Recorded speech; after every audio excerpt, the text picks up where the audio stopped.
ஓம் ஸ்ரீ குருப்யோ நமக. ஆன்மீகம் பிளஸ் நேயர்கள் அனைவருக்கும் ஜோதிட குருஜியின் இனிய வணக்கங்கள், வாழ்த்துக்கள், ஆசீர்வாதங்கள்.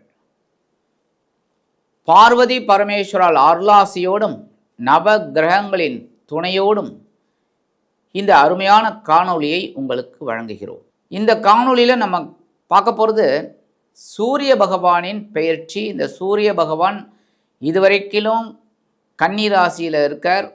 இப்போ துலாம் ராசிக்கு வரப்போகிறார், நீச்சம் அடைய போகிறார். இந்த துலாம் ராசியில் இந்த பித்ருக்காரகன் சூரிய பகவான் 18/10/2025 முதல் 16/11/2025 நீச்சம் அடைந்து துலாம் ராசியில் சஞ்சாரம் பண்ணுறார். ஆக்சுவலாக பார்த்திங்கன்னா இந்த நீச்சம் உச்சம் இதெல்லாம் பார்த்திங்கன்னா சூரிய பகவானுக்கு கிடையவே கிடையாது. ஏன் அப்படின்னா சூரியனோட ஒளியை வாங்கியிருந்தால் எல்லா கிரகங்களும் சப்போர்ட்டிவாக இருக்குது. ஆனால் இதில் நீச்சம் அப்படிங்கிறதுக்கு என்ன அர்த்தம் அப்படின்னா சூரிய பகவான் மேஷத்தில் உச்சம் அப்படின்னா துலாமில் நீச்சம், 7ஆம் இடம் நீச்சம். இந்த நீச்சம் அப்படிங்கிறதுக்கு விஞ்ஞான பூர்வமாக நம்ம அருமையாக சொல்லலாம். என்ன அப்படின்னா இந்த சூரிய பகவான் துலாம் ராசியில் ஏன் நீச்சம் அடைகிறார், மேஷ ராசியில் ஏன் உச்சம் அடைகிறார்? விஞ்ஞான ரீதியாக பார்க்கும்போது இந்த சூரிய பகவான் தட்சிணாயன புண்ணிய காலத்தில் துலாம் ராசியில் வரார். பூமிக்கும் சூரிய பகவானுக்கும் இடையில டிஸ்டன்ஸ் அதிகமாகுது. ஏன்னா நம்ம பூமி நீள்வட்ட பாதையில் தானே சுற்றின்னு வருது. அதனால் இந்த சூரியனுக்கும் பூமிக்கும் இடையில இடைப்பட்ட தூரம் அதிகமாகிறது ஒன்று. ரெண்டாவது, இந்த மழை காலத்தில் சூரிய பகவானை பார்க்க முடியுமா? பார்க்க முடியாது. ஏன்னா மேகங்கள் மறைச்சிருக்கும். அந்த மேகங்கள் மறைச்சிருக்கும் போது சூரியனோட ஒளி கதிர்கள் பார்த்திங்கன்னா அந்த பூமியில் ஒரு உஷ்ணத்தோடு வரத்துக்கு வாய்ப்பே கிடையாது. பூமி குளிர்ந்து இருக்கும். அப்போ சூரியனுக்கும் பூமிக்கும் டிஸ்டன்ஸ் ஆகிறதுனால தான் சூரியன் நீச்சம்னு நம்ம சொல்கிறோம். அடுத்து கார்த்திகை மாதம். கார்த்திகை வந்த உடனே பார்த்திங்கன்னா மழை விட்டுடும். எப்போ அப்படின்னா கார்த்திகை தீபத்தோடு விட்டுடும். கார்த்திகையோட மழை போச்சு, கர்ணனோட கொடை போச்சுன்னு ஒரு பழமொழியே உண்டு. கார்த்திகையோட மழை பெய்யும்னு அந்த காலத்தில். இப்போ டிசம்பரில் மழை பெய்யுறது, ஜனவரிலையும் மழை பெய்யுறது, அது அடுத்த விஷயம். மேஷராசியில் ஏன் உச்சமடைகிறார்? பூமிக்கும் சூரியனுக்கும் இடைப்பட்ட தூரம் ரொம்ப கம்மி. அப்போ இந்த உஷ்ணமான கதிர்கள் நம்ம பூமியில் விழுறதுனால தான் உச்சம். ஆக சூரியனுக்குன்னு பார்த்தீங்கன்னா தனியாக உச்சம் நீச்சம் எந்த கிரகத்துக்குமே கிடையாது. நம்ம பூமியில் வசிக்கிறதுனால தான் இந்த உச்சம் நீச்சம்லாம். அந்த வகையில் துலாம் ராசியில் அவர் நீச்சம் அடைகிறார். நீச்சம் அப்படிங்கும் போதே சுக்கிரனும் அங்கே இருக்கிறதுனால அங்கே வரார். சுக்கிரனும் வரும்போது நீச்சபங்கராஜ யோகம் உண்டாயிடுறது. ஏன்னா சுக்கிரன் அங்கே ஆட்சி. 18/10/2025 முதல் 22/10/2025 வரைக்கும் செவ்வாய் பகவானோட சித்திரை நட்சத்திர காலில் இந்த சூரிய பகவான் நீச்சமடைந்து சஞ்சாரம் பண்ணுறார். 23/10/2025 முதல் 5/11/2025 வரைக்கும் ராகு பகவானின் சுவாதி நட்சத்திர காலில் டிராவல் பண்ணுறார். 6/11/2025 முதல் 16/11/2025 வரைக்கும் குரு பகவானின் விசாக நட்சத்திர காலில் டிராவல் பண்ணுறார். இந்த 3 நட்சத்திரங்கள் அடங்கியது தான் துலாம் ராசி. இந்த துலாம் ராசியில் தான் நீச்சம் அடைந்து சஞ்சாரம் பண்ணிட்டு இருக்கார். சஞ்சாரம் பண்ணிட்டு இருக்கிற குரு பகவான், சஞ்சாரம் பண்ணிட்டு இருக்கிற சூரிய பகவான் எந்தெந்த ராசிகளுக்கு என்னென்ன மாதிரியான பலாபலன்களை கொடுக்க போகிறார் அப்படிங்கிறத நம்ம பார்க்க போகிறோம். இந்த பதிவுக்கு போகிறதுக்கு முன்னாடி சப்ஸ்கிரைப் பண்ண அனைத்து இனிய நெஞ்சங்களுக்கும் எங்களது நன்றிகள். அதே சமயம் நிறைய பேர் எங்களுக்கு பேராதரவு கொடுக்குறீங்க, அதுவும் ரொம்ப சந்தோஷமாக இருக்குது. நிறைய பேர் பாருங்கள், லைக் பண்ணுங்கள், ஷேர் பண்ணுங்கள், கமெண்ட் பண்ணுங்கள். ஓம் ஆதித்யாய வித்மகே திவாகராய தீமகி தன்னோ சூரிய பிரச்சோதயாத். இப்போ இந்த பதிவுக்கு போகலாமா? அன்பான விருச்சிக ராசி நேர்களே, இந்த அருமையான காணொலியில் நம்ம என்ன பார்க்க போகிறோம் அப்படின்னா உங்களது ஜீவனாதிபதி சூரிய பகவானின் அற்புதமான ஒரு பேச்சு. இந்த சூரிய பகவான் உங்களுக்கு அதி அற்புதம். ஏன்னா ஐயா, இந்த ஜீவன் நல்லா இருந்தால் தான் நம்ம ஆரோக்கியமாக இருக்க முடியும். கரெக்டாக? அதுக்கு ஜீவனம் வேணும். கரெக்டாக? அப்போ ஜீவனம்ங்கிறது என்ன? உத்தியோகம், தொழில், வியாபாரம், அதாவது நமக்கு என்ன வருமானம் வருமோ அந்த இதெல்லாம் பாசிட்டிவ், அதெல்லாம் ஜீவனம். அப்போ இந்த ஜீவனாதிபதி சூரிய பகவானாக உங்களுக்கு அமைஞ்சது ரொம்ப விசேஷம். இந்த 10ஆம் இடத்து அதிபதி கர்மாதிபதி இதுவரைக்கும் எங்கே இருந்தாருன்னா லாபஸ்தானத்தில் இருந்துன்னு உங்களுக்கு பெரிய மாற்றங்களை கொடுத்தார். நிறைய கல்யாணமாகாத குழந்தைகளும் கல்யாண யோகத்தை உண்டு பண்ணி கொடுத்துட்டார். ஏன்னா குருவும் இப்போ பார்த்தீங்கன்னா அதிசாரமாக உங்களுடைய 7ஆம் இடத்துக்கு வந்துட்டார். 7ஆம் இடத்துல நேராக உங்களை தான் பார்ப்பார். ஆக இந்த விருச்சிக ராசி என்பவர்களுக்கு ஜாக்பாட் அடிக்கக்கூடிய காலம்னு சொல்லலாம். ஆனால் லாபஸ்தானத்தை விட்டு விலகிய சூரிய பகவான் இப்போ எங்கே வர்றாருன்னா விரயஸ்தானம் அப்படிங்கிற 12ஆம் இடத்துல வந்து மறையிறார். அதே சமயம் நீச்சம் அடைகிறார். அப்போ என்ன ஆகும்? விரயங்கள் கட்டுக்கடங்காமல் போகலாம்.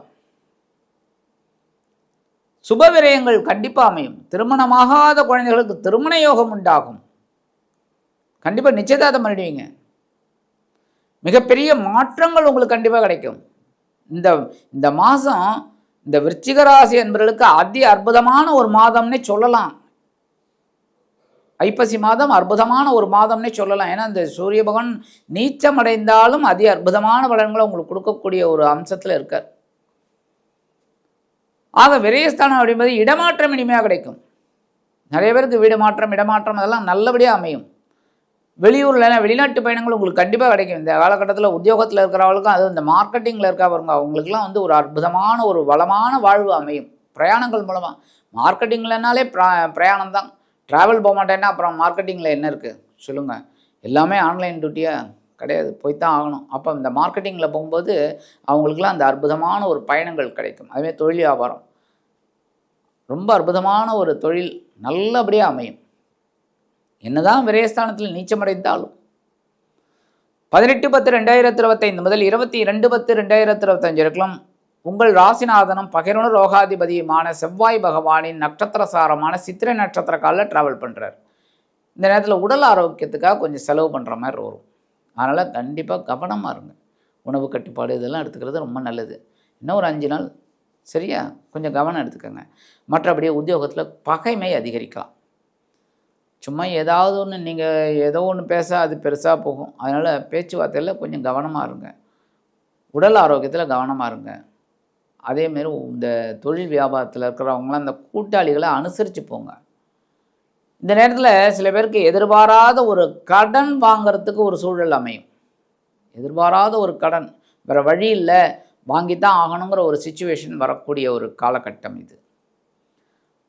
உடல் ஆரோக்கியம் பரவாயில்லை, இருந்தாலும் சில மருத்துவ செலவுகள் வரும். 23/10/2025 முதல் 5/11/2025 இருக்கலாம் ராகுவின் சுவாதி நட்சத்திர காலில் வர இந்த காலகட்டம் ரொம்ப கவனமாக இருக்கணும். ஏன்னா எதிர்பாராத செலவுகள் ஒன்றன் பின் ஒன்றாக வந்து உங்களை அப்படியே டென்ஷன் பண்ணும். ஏன்னா விரயஸ்தானத்தில் நீச்சம், அதுவும் ராகு வந்து சொல்லவே வேண்டாம். ஒரு ஏகப்பட்ட செலவுகளை உங்களுக்கு கொடுக்கறதுக்கு ரெடியாக இருப்பாங்க. அப்போ நீங்கள் வந்து எந்த செலவு கண்டிப்பாக பண்ணணும், எந்த செலவு பண்ண வேண்டாங்கிறத நீங்கள் யோசிச்சுக்கணும். அதாவது தான் சொல்கிறேன், அனாவசியமான செலவு எது, அவசியமான செலவு எது, அதை நீங்கள் பார்த்துக்கணும். பார்த்துக்கிட்டு அதுக்கேற்ற மாதிரி வந்தீங்கன்னா நல்லது.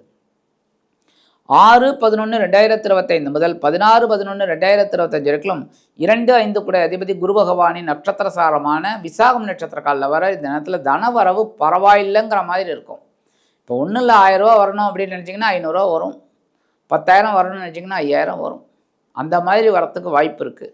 இருந்தாலும் சில நேரங்களில் உங்களுக்கு ஒரு இந்த பொருளாதாரத்தை சரி பண்ணக்கூடிய ஒரு சூழல் அமையும்.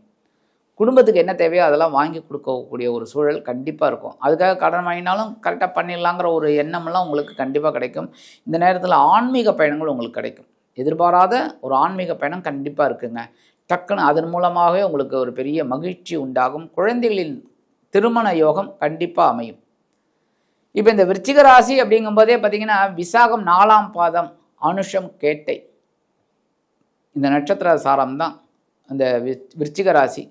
அப்படி இருக்கிற பட்சத்தில் விசாகம் அப்படிங்கும்போதே குருவோட நட்சத்திரம் அப்படிங்கும்போது அவங்க வந்து சமாளின்ட்டு போயிட்டே இருப்பாங்க.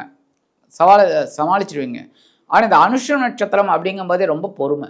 பாவங்க, நிஜமாக அனுஷத்தில் பிறந்தவங்க இந்த மகா பெரியவா நட்சத்திரம். அதனால் இந்த அனுஷத்தில் பிறந்தவங்க ரொம்ப காம் அண்டு ஸ்ட்ரைட் ஃபார்வர்ட் நல்ல டைப்பு. அதனால தான் அவங்களுக்கு சில காரியங்கள் சக்ஸஸ் ஆகலை. கரெக்டாக நிறைய விஷயங்கள் உங்களுக்கு சக்ஸஸ் ஆகலை. ஏன்னா நிறைய கற்பனைகள்லாம் இருக்குது, ஆனால் அந்த கற்பனைகள்லாம் சரியாகலை. ஆனால் இப்போ வந்து ஒன்று சொல்கிறேன், அந்த அனுஷம் நட்சத்திரத்தில் பிறந்தவங்களுக்கு திருமண யோகம் கைகூடும். கண்டிப்பாக இந்த கரெக்டான வயசில் இருக்கீங்க, இல்லை அதிகப்படியான வயசு அப்படின்னா கண்டிப்பாக உங்களுக்கு திருமண யோகம் கைகூடும். அடுத்தபடியாக கேட்டை நட்சத்திரம் கேட்டை நட்சத்திரத்தில் பிறந்தவர்கள் கோட்டை ஆளுவார்கள்னு ஒரு பழமொழி இருக்குது. இந்த கேட்டை நட்சத்திரத்தில் பிறந்தவங்களுக்கெல்லாம் எண்ணங்கள் பூர்த்தியாகும். அவங்க நினச்ச காரியங்கள்லாம் இப்போ ரொம்ப அற்புதமாக சித்திக்கும். என்னதான் விரயஸ்தானத்தில் நீச்சம் அடைஞ்சால் கூட அவங்களோட வேலைகள்லாம் அற்புதமாக நடக்கிறதுனாலே அவங்களோட எண்ணங்கள் பூர்த்தியாகும். சரி, பரிகாரமாக என்ன பண்ணினா ரொம்ப விசேஷம், கண்டிப்பாக சூரிய வழிபாடு பண்ணுங்க. அன்றைக்கி ஞாயிற்றுக்கிழமை உபவாசம் இருந்தால் ரொம்ப நல்லது. முடியுமான்னு பாருங்கள். இப்போ வயதானவர்கள், வியாதியஸ்தர்கள் அவங்கெல்லாம் இருக்க முடியாது. அந்த மாதிரி இருக்கும்போது கண்டிப்பாக சூரிய வழிபாடு பண்ணுங்க, ஆதித்ய ஹிருதயம் கேளுங்க. அதேமாதிரி நவகிரகங்களில் உள்ள சூரிய பகவானுக்கு நெய் தீபம் போடுங்க. ஒரே ஒரு நெய் தீபம் போட்டு வாங்க, அற்புதமான பலன்கள் உங்களுக்கு கண்டிப்பாக கிடைக்கும். ஆக இந்த சின்ன பரிகாரம் நீங்கள் செஞ்சீங்கனாலே உங்களது ஜீவனாதிபதி விரயஸ்தானத்தில் நீச்சமடைந்து சஞ்சாரம் செய்தாலும் அதி அற்புதமான பலன்களை கண்டிப்பாக கொடுப்பார் என்று கூறி விடைபெறுகிறேன். நன்றி, வணக்கம். மீண்டும் ஒரு அருமையான பதிவில் நான் உங்களை மனமகிழ்ச்சியோடு சந்திக்கிறேன். வாழ்த்துக்கள். வாழ்க வளமுடன்.